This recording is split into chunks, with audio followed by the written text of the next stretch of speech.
सबक नंबर 19 शद की अदायगी की पहचान। हरफ के ऊपर सीन के सिरे की मिसल ऊपर को उठे हुए 3 दंदानों को शद कहते हैं।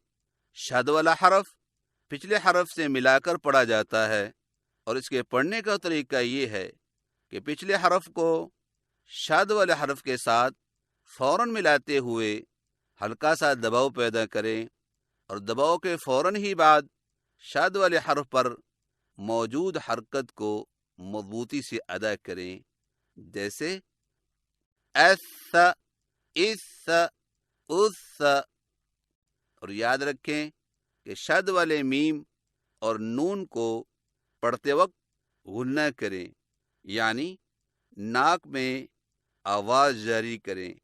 मसलन अम, अन। आइए मश्क कीजिए।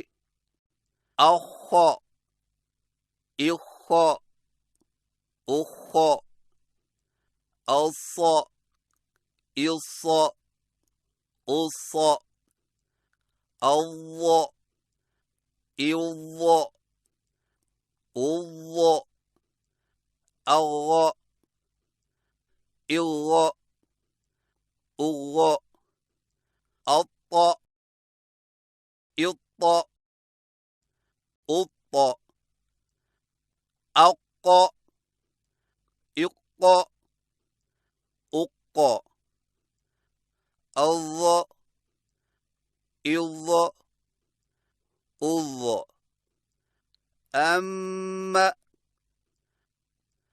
इम, उम, अन, इन, उन,